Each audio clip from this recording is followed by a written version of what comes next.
नमस्कार दोस्तों, आइए जानते हैं आज राजस्थान की बड़ी खबरें। आज की पहली खबर है कि अजमेर में एक और बांग्लादेशी घुसपैठिया डिटेन। अजमेर में बांग्लादेशी नागरिकों को दबोचने का सिलसिला जारी है। पुलिस की स्पेशल टास्क फोर्स ने घुसपैठियों के खिलाफ अभियान के तहत 18वीं कार्रवाई करते हुए एक और बांग्लादेशी नागरिक को डिटेन कर लिया। पुलिस ने अब तक दरगाह व उसके आसपास के क्षेत्र से कुल 43 बांग्लादेशी नागरिकों को दबोचा है।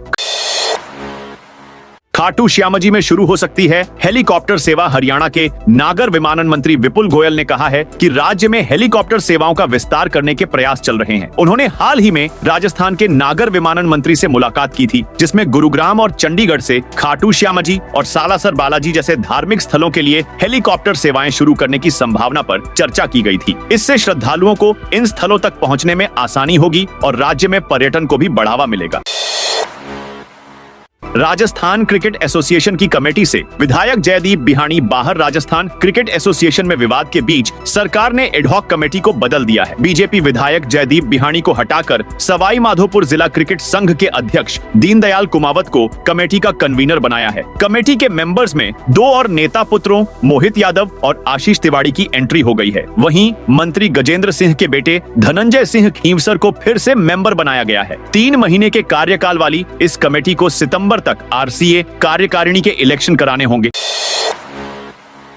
मदन राठौड़ का बेनीवाल के आंदोलन पर बयान। बीजेपी प्रदेशाध्यक्ष मदन राठौड़ शुक्रवार 25 जून को डीडवाना पहुंचे। आपातकाल के 50 साल पूरे होने पर बीजेपी की ओर से आयोजित काला दिवस कार्यक्रम में शामिल हुए। कार्यक्रम के बाद बीती रात सीकर के लौसल गांव के बस स्टैंड पर पहुंचने पर बीजेपी कार्यकर्ताओं ने स्वागत किया। भाजपा कार्यकर्ताओं ने मदन राठौड़ का साफा व दुपट्टा पहनकर सम्मान किया गया। इस मौके पर कार्यकर्ताओं ने सरकार में मंत्रिमंडल के संभावित फेरबदल में विधायक गोवर्धन वर्मा को शामिल करने की मांग भी रखी।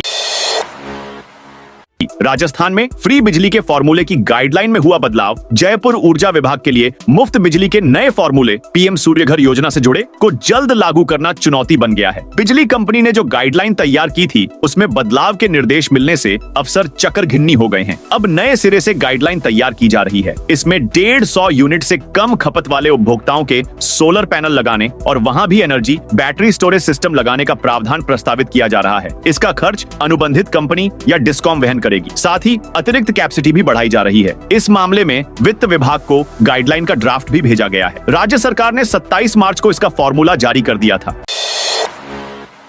कन्हैयालाल हत्याकांड 3 साल से बेटा नंगे पैर। उदयपुर के चर्चित कन्हैयालाल हत्याकांड की शनिवार को तीसरी बरसी है। 28 जून 2022 को कन्हैयालाल तेली की दिन दहाड़े उनकी दुकान पर गला रेतकर हत्या कर दी गई थी। उनके बड़े बेटे यश तेली पिता के निधन के 3 साल बाद आज भी अपने 3 प्रण पर अडिग हैं। पहला ये कि उन्होंने पिता की अस्थियों का विसर्जन नहीं किया है। दूसरा, 3 साल से बिना जूते चप्पल के नंगे पैर रहते हैं। साथ ही बाल भी 3 साल से नहीं कटवाए हैं। यश का कहना है कि पिता के हथियारों को जब तक फांसी की सजा नहीं मिल जाती, वे उनकी ये तीनों प्रण नहीं तोड़ेंगे।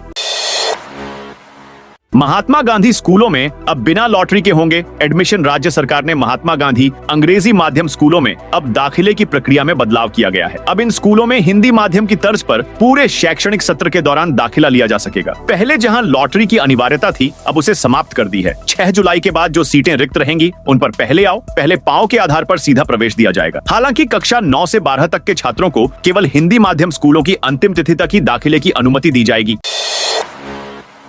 70,000 से अधिक किसानों को मिलेगी राहत। मुख्यमंत्री भजनलाल शर्मा के नेतृत्व में राज्य सरकार कृषि एवं कृषक हित में निरंतर निर्णय ले रही है। किसानों का जीवन स्तर और बेहतर करने तथा उनकी आय में वृद्धि के लिए मुख्यमंत्री किसान सम्मान निधि, गेहूं की एमएसपी खरीद पर अतिरिक्त बोनस, अल्पकालीन ब्याज मुक्त फसली आहरण तथा प्रधानमंत्री फसल बीमा योजना के तहत बीमा क्लेम वितरण जैसे महत्वपूर्ण कदम उठाए गए हैं। मुख्यमंत्री ने इसी क्रम में प्रदेश के 143 गांवों के 7,366 किसानों को बड़ी राहत देते हुए 239 करोड़ रुपए के आदान अनुदान की स्वीकृति प्रदान की है। यह राशि आपदा राहत कोष से वितरित की जाएगी। जयपुर में स्पा सेंटरों पर पुलिस की रेड। राजस्थान की राजधानी जयपुर के चित्रकूट इलाके में चल रहे 2 स्पा सेंटर पर शनिवार सुबह पुलिस ने रेड मार दी। यह कार्रवाई अजमेर रोड पर स्थित एलिमेंट्स मॉल के K3M स्पा और सेक्टर 1 में स्थित स्टार लग्जरी स्पा सेंटर पर हुई, जहां से 2 युवती समेत 5 लोगों को गिरफ्तार कर लिया गया, जिनसे अब पूछताछ की जाएगी। गिरफ्तार लोगों के नाम अभी तक सामने नहीं आए हैं, लेकिन पुलिस ने बताया कि इन लोगों पर स्पा सेंटरों में अवैध गतिविधियों में शामिल होने के आरोप हैं। आसाराम की अस्थायी जमानत 7 जुलाई तक बढ़ाई। गुजरात हाई कोर्ट ने शुक्रवार शाम मेडिकल ग्राउंड पर आसाराम को पहले दी गई 3 महीने की अस्थायी जमानत अवधि को 7 जुलाई तक बढ़ा दिया। आसाराम के वकील ने कोर्ट में दावा किया कि अदालत के 28 मार्च को अस्थायी जमानत दिए जाने के बाद जोधपुर हाई कोर्ट से आदेश मिलने की प्रक्रिया में 10 दिन बर्बाद हो गए थे। इस वजह से आसाराम को 7 अप्रैल को रिहा किया गया था। इसीलिए मैं 2 दिन का समय देने का अनुरोध करता हूं, ताकि अगर सोमवार को मामले पर सुनवाई होती है तो मैं दस्तावेज रिकॉर्ड पर रख सकूं और प्रतिवादी भी इसे वेरीफाइड कर सकें। घोड़ावण के 9 चूजों को वापस लाए जैसलमेर भारत। पाकिस्तान सीमा पर तनाव के बीच राज्य पक्षी घोड़ावण के जिन 9 चूजों को सुरक्षा के लिहाज से अजमेर भेजा गया था, उनको वापस जैसलमेर लाया गया है। दरअसल ड्रोन अटैक के कारण 5 से 28 दिन के चूजों को सुरक्षा कारणों से अजमेर भेजा गया था, मगर अब माहौल शांत होने व सीज फायर के 1 महीने बाद सभी 9 चूजों को वापस जैसलमेर लाया गया है। सभी को सुरक्षित लाकर घोड़ावण ब्रीडिंग सेंटर में रखा गया है। सभी विशेषज्ञ इनकी देखभाल का काम कर रहे हैं। जयपुर में बनेंगे 3 सैटेलाइट अस्पताल और होगी 101 पदों पर भर्ती। राजस्थान में चिकित्सा सुविधा की काफी जरूरत है और दूर दराज इलाकों में इलाज के लिए प्राथमिक सुविधा में भी काफी परेशानी है। ऐसे में राज्य सरकार द्वारा चिकित्सा क्षेत्र को सुदृढ़ करने की दिशा में एक और महत्वपूर्ण कदम उठाया गया है। इसके तहत राजस्थान में सैटेलाइट अस्पताल का निर्माण किया जाएगा। इसके लिए 50-50 बेड वाले 3 सैटेलाइट अस्पताल बनाने की मंजूरी सरकार ने दी है। हालांकि यह तीनों अस्पताल जयपुर जिले में बनाए जाएंगे। राजस्थान पीटीटी परीक्षा 2025 का रिजल्ट जल्द होगा जारी। राजस्थान में बीएड और इंटीग्रेटेड कोर्स में दाखिला लेने की इच्छा रखने वाले छात्रों के लिए एक अहम खबर है। राजस्थान पीटीईटी परीक्षा 2025 का रिजल्ट जल्द ही जारी किया जाने वाला है। इस परीक्षा का आयोजन Vardhman Mahaveer open university VMOU Kota के जरिए किया गया था। अब लाखों छात्रों को अपने परिणाम का इंतजार है, ताकि वे आगे की काउंसलिंग प्रक्रिया में हिस्सा ले सकें।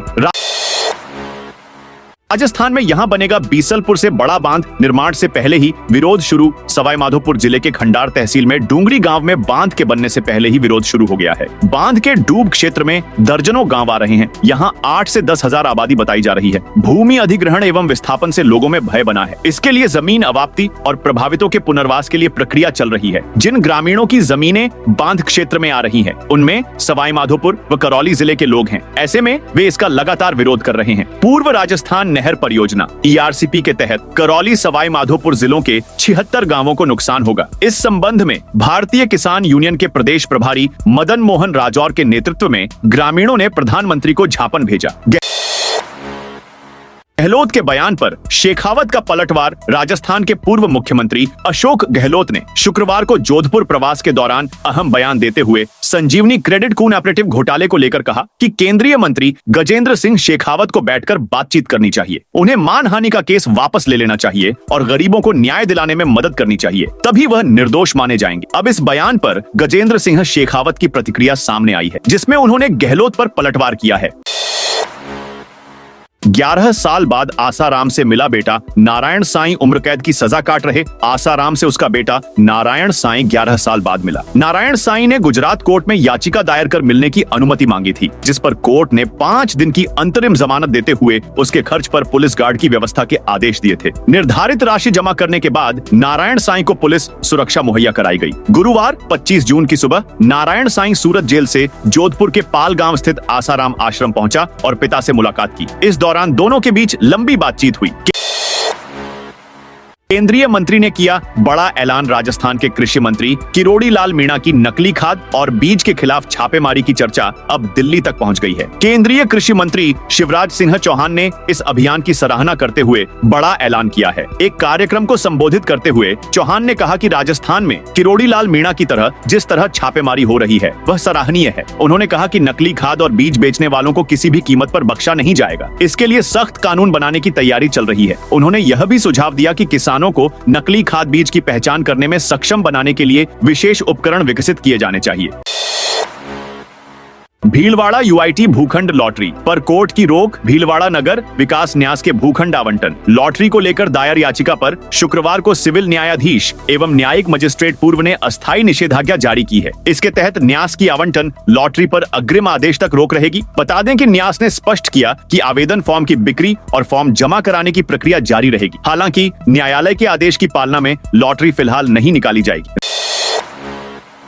राजस्थान में यहाँ बुलडोजर ने हटाया अतिक्रमण धौलपुर में। अतिक्रमण हटाने के बाद पूर्ण निर्माण करने वाले दुकानदारों के यहाँ शुक्रवार साय नगर परिषद की अतिक्रमण हटाने पहुंची। परिषद की टीम ने जगन चौराहा पर मधुर रेस्टोरेंट के आगे हिस्से को ढा दिया। इसके अलावा संतर रोड, सर्विस रोड और गुलाब बाग स्थित जोधपुर मिष्ठान भंडार के नालों पर हो रहे अतिक्रमण को हटाया। शुक्रवार को नगर परिषद की टीम ने पिछली बार जहां से अतिक्रमण हटाए गए थे वहां पूर्ण अतिक्रमण की शिकायत पर कार्रवाई की। इस दौरान जगन चौराहा स्थित मधुर रेस्टोरेंट के आगे से अतिक्रमण को हटाया। आज 11 जिलों में होगी भारी बारिश। राजस्थान में मानसून के मेघ पूरी तरह से मेहरबान हैं। शुक्रवार को पूर्वी राजस्थान के साथ पश्चिमी राजस्थान में मूसलाधार बारिश दर्ज की गई। जयपुर मौसम केंद्र के मुताबिक बीते 24 घंटे में सीकर, अलवर, बांसवाड़ा, डूंगरपुर, कोटा, जोधपुर, जैसलमेर समेत कई इलाकों में रुक रुक कर बारिश हुई। जैसलमेर में 2 दिन में करीब 3 इंच बारिश हुई। वहीं जोधपुर में शुक्रवार शाम को आधे घंटे तेज बारिश ने शहर को तर कर दिया। वहीं राजधानी जयपुर में सुबह और दोपहर में तेज बारिश के बाद उमस रही। जयपुर मौसम केंद्र के मुताबिक राज्य के पूर्वी भागों में बारिश की गतिविधियां आगामी 1 सप्ताह जारी रहने व कहीं कहीं भारी बारिश होने की प्रबल संभावना है। शनिवार को अलवर, दौसा, जयपुर, झुंझुनू, सीकर, भरतपुर, धौलपुर, करौली, डीग, गंगापुर सिटी और सवाई माधोपुर जिले में कहीं कहीं भारी अति भारी बारिश होने की संभावना है। बीकानेर, चूरू, श्रीगंगानगर, हनुमानगढ़, जोधपुर, बाड़मेर, जैसलमेर, जालौर, पाली और सिरोही जिले में भी रविवार तक कुछ जगहों पर भारी बारिश होने की संभावना है। जयपुर में एसीबी की बड़ी कार्रवाई। राजस्थान में भ्रष्टाचार निरोधक ब्यूरो एसीबी ने शुक्रवार रात को अपने ही झालवाड़ चौकी प्रभारी ईएसपी जगराम मीणा को 9,35,000 रुपए की संदिग्ध रकम के साथ पकड़ा है। महानिदेशक डॉ रवि प्रकाश मेहरडा के निर्देश पर हुई इस कार्रवाई में ईएसपी को पकड़ते ही एसीबी की दूसरी टीम उनके जगतपुरा स्थित घर पर सर्च करने पहुंच गई। घर पर सर्च में 40,50,000 रुपए, 45 शराब की बोतलें, सोने चांदी के जेवर और एक प्लॉट के दस्तावेज भी मिले हैं। सर्च देर रात तक जारी रहा। राजस्थान के राज्यपाल लेंगे कैबिनेट की सिफारिश पर निर्णय। चुनाव कार्य के दौरान अधिकारी को धमकाने के मामले में सजा भुगत रहे पूर्व विधायक कंवरलाल मीणा की दया याचिका पर मंत्रिमंडल की सिफारिश के आधार पर राज्यपाल निर्णय करेंगे। विधिवेत्ताओं के अनुसार राज्यपाल सजा माफ कर सकते हैं तो विवाद से बचने के लिए सजा 2 साल से कम करने का निर्णय भी कर सकते हैं। उधर सूचना का अधिकार आंदोलन से जुड़े सामाजिक कार्यकर्ताओं ने कंवरलाल को माफी देने के प्रयासों का विरोध किया है। जयपुर में यहां 20 हेक्टेयर में बनेगा थीम पार्क। राजधानी जयपुर को जल्द ही एक ऐसा पार्क मिलने वाला है जो न सिर्फ सैर सपाटे और बच्चों की मस्ती के लिए होगा बल्कि यहां आकर युवा और बच्चे भारतीय सेना के गौरवशाली इतिहास से भी परिचित हो सकेंगे। विद्याधर नगर स्थित किशन बाग के पास यह नया थीम पार्क विकसित किया जाएगा। इसका विकास करीब 20 हेक्टेयर क्षेत्र में किया जाएगा जिसमें मौजूदा स्वर्ण जयंती पार्क को भी शामिल किया गया है। यह पार्क 4 प्रमुख हिस्सों में विकसित किया जाएगा और इसमें सेना की रेजिमेंट्स के नाम व झंडों वाले ग्रेनाइट के स्तंभ, वीरता पुरस्कारों के बैज, सेना के हथियारों की प्रदर्शनी और युद्ध जैसे हालात दर्शाने के लिए रेत के टीले व बैरक भी शामिल होंगे। महात्मा गांधी अंग्रेजी माध्यम स्कूलों में शिक्षकों की होगी नियुक्ति। महात्मा गांधी अंग्रेजी माध्यम विद्यालयों में पोस्टिंग की प्रतीक्षा कर रहे शिक्षकों के लिए अच्छी खबर है। करीब 1 वर्ष पहले आयोजित चयन परीक्षा में सफल अभ्यर्थियों का पदस्थापन शीघ्र होगा। इसके लिए शिक्षकों को 29 जून को 2025 शाम 5 बजे तक शाला दर्पण पोर्टल पर लॉगिन करके एक जिला विकल्प भरना होगा। ये आदेश शिक्षा निदेशक आशीष मोदी ने जारी किए। आरजीएचएस में महंगी दवाओं पर लगेगी लगाम। Rajasthan government health scheme RGHS में दवाओं पर हो रहे बेतहाशा खर्च को नियंत्रित करने के लिए राज्य सरकार बड़ा बदलाव करने जा रही है। अब इस योजना के तहत दवाओं की अधिकतम कीमत मैक्सिमम रिटेल प्राइस एमआरपी तय की जाएगी। सूत्रों के अनुसार इसके लिए विशेषज्ञों की एक उच्च स्तरीय समिति गठित की जाएगी जो ब्रांडेड जेनेरिक दवाओं की कीमतों का विश्लेषण कर नई दरें प्रस्तावित करेगी। राज्य में वर्तमान में आरजीएचएस के लाभार्थियों की संख्या लाखों है। इन्हें कैशलेस उपचार के तहत सरकारी और निजी दोनों प्रकार के पैनल अस्पतालों से इलाज की सुविधा मिलती है। कर्ज में डूबे किसानों को राहत। समय पर आरण नहीं चुका पाने वाले किसानों के लिए राहत भरी खबर है। मुख्यमंत्री अवधिपार ब्याज राहत एकमुश्त समझौता योजना 2025 से 26 किसानों के लिए उम्मीद की किरण बनकर सामने आई है। इस योजना के तहत अगर किसान 30 जून 2025 तक अपनी बकाया राशि जमा कर देते हैं तो उन पर लगाया गया संपूर्ण अवधिपार ब्याज माफ कर दिया जाएगा।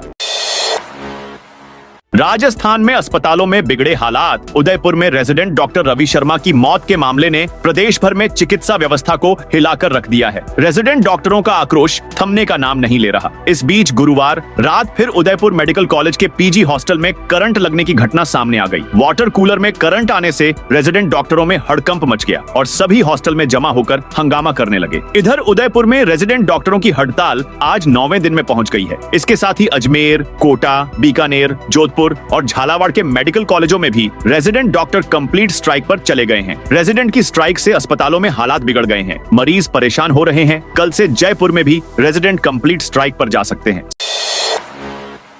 सीएम भजनलाल शर्मा ने एड इमरजेंसी डायरी पुस्तक का किया भव्य विमोचन। राजस्थान के मुख्यमंत्री भजनलाल शर्मा ने शुक्रवार को मुख्यमंत्री कार्यालय में एड इमरजेंसी डायरी व वर्ष जिन्होंने एक नेता को गढ़ा पुस्तक का विमोचन किया। ब्लू क्राफ्ट डिजिटल फाउंडेशन द्वारा प्रकाशित यह पुस्तक देश के इतिहास के सबसे मुश्किल दौर आपातकाल के दौरान प्रधानमंत्री नरेंद्र मोदी के संघर्ष और नेतृत्व के शुरुआती दिनों को बखूबी दर्शाती है।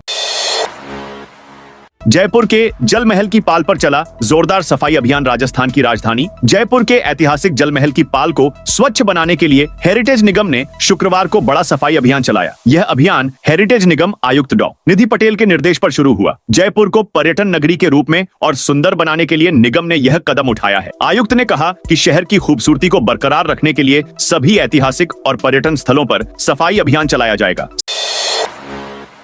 सरकार अपीलीय अधिकारियों को न्यायिक अकादमी में ट्रेनिंग दिलाए। राजस्थान हाईकोर्ट ने सरकार से कहा कि वह अपीलीय अधिकारियों को न्यायिक अकादमी में ट्रेनिंग दिलाए। जस्टिस अशोक जैन की अदालत ने यह निर्देश राजस्थान टेबल टेनिस एसोसिएशन के अध्यक्ष रणजीत मलिक की याचिका पर सुनवाई करते हुए दिए। दरअसल याचिका में अपीलीय अधिकारी खेल सचिव के आदेश को चुनौती दी गई थी। सुनवाई के दौरान कोर्ट ने खेल सचिव की ओर से अपीलीय अधिकारी के तौर पर अपनाई गई कार्यप्रणाली पर असंतुष्टता जाहिर की।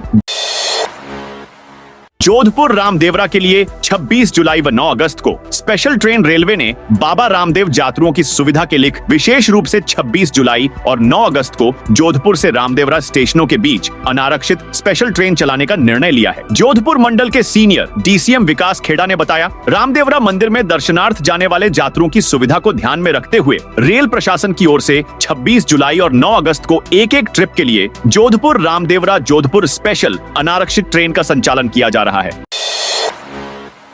बिजली गिरने से 4 की मौत। बिजली गिरने से बूंदी में महिला व युवक, सिरोही में बच्चे और डूंगरपुर में युवक की मौत हो गई। डूंगरपुर में गड्ढे में गिरने से एक बच्ची की जान चली गई। सीकर के सांवली चौराहे पर जल जमाव से बीकानेर नेशनल हाईवे पर करीब 2 किलोमीटर लंबा जाम लग गया। पाली में दोपहर में बारिश हुई। अजमेर और जालोर में भी बरसात हुई। बांसवाड़ा में पुलिया पार करते समय 2 युवक बाइक समेत बह गए। एक युवक तो जैसे तैसे पानी से बाहर आ गया, लेकिन उसका साथी बह गया।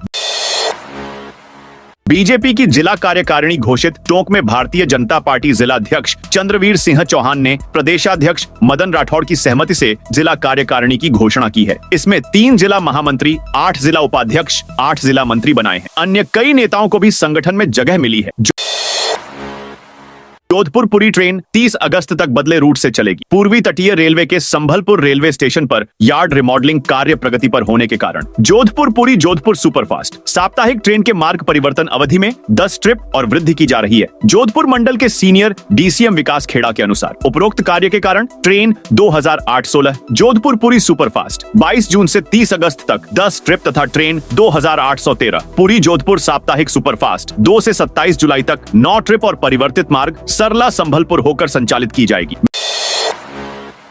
मीसा बंदियों का 3 जुलाई को सरझावाव मैदान में सम्मान। भाजपा प्रदेश संगठन के निर्देश पर चल रहे बलिदान दिवस व संविधान की हत्या के क्रूर दिवस, आपातकाल के 50 साल पूरे होने व आमजन को जानकारी देने व मीसा बंदियों के सम्मान को लेकर सभा सरझावाव मैदान में 3 जुलाई को आयोजित करने का निर्णय लिया। लेकर सिरोही नगर मंडल की बैठक मंडल अध्यक्ष चिराग रावल की अध्यक्षता में हुई। नगर संयोजक हरीश दवे ने मीसा बंदी सम्मान समारोह की रूपरेखा वार्ड स्तर तक बताई। फसल खराबे पर किसानों को 239 करोड़ का मुआवजा। मुख्यमंत्री भजनलाल शर्मा ने रबी फसल खराबे में प्रदेश के 70,366 किसानों को राहत देते हुए 239 करोड़ के आदान अनुदान का मंजूरी दी है। किसानों को यह राशि आपदा राहत कोष से वितरित की जाएगी। दरअसल रबी फसल सीजन 2024-25 में प्रदेश के 70,366 किसानों को राहत देते हुए 239 करोड़ के आदान अनुदान का मंजूरी दी है। किसानों को यह राशि आपदा राहत कोष से वितरित की जाएगी। 8 जिलों की 18 तहसीलों में ओलावृष्टि से फसलों को नुकसान हुआ था। मुख्यमंत्री ने निर्णय लेते हुए इनकी गिरदावरी करवाने के निर्देश दिए थे, जिसके बाद राज्य सरकार द्वारा 33% से अधिक खराबे वाले 143 गांवों को अभावग्रस्त घोषित किया गया था। ई रिक्शा से बैग चुराने वाली 2 महिला गिरफ्तार। जयपुर के अलग अलग थाना इलाके में ऑटो और रिक्शा में यात्रा के दौरान महिलाओं को बातों में फंसाकर बैग चुराने वाली गैंग का खुलासा करते हुए करधनी थाना पुलिस ने 2 महिला चोरों को पकड़ लिया। गिरफ्तार आरोपी बीरबती उर्फ करेला व टीना मालियो का मोहल्ला रामगंज की रहने वाली है। पुलिस ने आरोपियों के कब्जे से चुराए गए जेवर भी बरामद किए हैं। झालावाड़ में मेधावी छात्राओं को मिलेगा तोहफा। झालावाड़ के राजकीय कन्या महाविद्यालय में कालीबाई भील मेधावी एवं देवनारायण छात्रा स्कूटी वितरण योजना के तहत 84 स्कूटियां वितरित की जाएंगी। स्कूटी जिला नोडल अधिकारी अजय मीना ने बताया कि कॉलेज शिक्षा राजस्थान जयपुर ने छात्राओं को QR आधारित ई-रूपी वाउचर भेजने शुरू कर दिए हैं। डूंगरपुर स्टेशन से रामेश्वरम के लिए विशेष ट्रेन रवाना। राजस्थान सरकार के देवस्थान विभाग की वरिष्ठ नागरिक तीर्थ यात्रा योजना के अंतर्गत डूंगरपुर रेलवे स्टेशन से रामेश्वरम के लिए विशेष ऐसी ट्रेन रवाना हुई। इस ट्रेन में डूंगरपुर और बांसवाड़ा जिलों के 384 तीर्थयात्री सवार हुए। डूंगरपुर जिला कलेक्टर अंकित कुमार सिंह, देवस्थान विभाग की सहायक आयुक्त दीपिका मेघवाल और भाजपा जिलाध्यक्ष अशोक पटेल ने ट्रेन को हरी झंडी दिखाकर रवाना किया। यह ट्रेन उदयपुर जाएगी, जहां से 400 और तीर्थयात्री इसमें सवार होंगे। डोटासरा बोले, बीजेपी सिर्फ इवेंट मैनेजमेंट का काम कर रही। कांग्रेस के प्रदेशाध्यक्ष गोविंद सिंह डोटासरा ने कहा, बीजेपी को लोकतंत्र और प्रजातंत्र में विश्वास नहीं है, यह सिर्फ इवेंट मैनेजमेंट करते हैं। देश में नफरत फैलाकर संसाधनों का दुरुपयोग कर सरकार चला रहे हैं। मुझे डर लग है कि अब उनके मंत्री और बड़े लोगों का नंबर न आ जाए। वहीं नेता प्रतिपक्ष टीकाराम जूली ने एसीबी अधिकारी के रिश्वत लेते पकड़े जाने पर कहा, एसीबी के अधिकारियों को खुद एसीबी पकड़ रही, इससे समझ सकते हैं कि कुएं में भांग मिल चुकी है। डोटासरा और टीकाराम जूली जयपुर से जोधपुर जा रहे थे। इस दौरान अजमेर में कांग्रेस नेताओं ने उनका स्वागत किया। तो दोस्तों, यह थी आज राजस्थान की बड़ी खबरें। आप इस वीडियो को कौन से जिले से देख रहे हैं, उस जिले का नाम जरूर बताइए।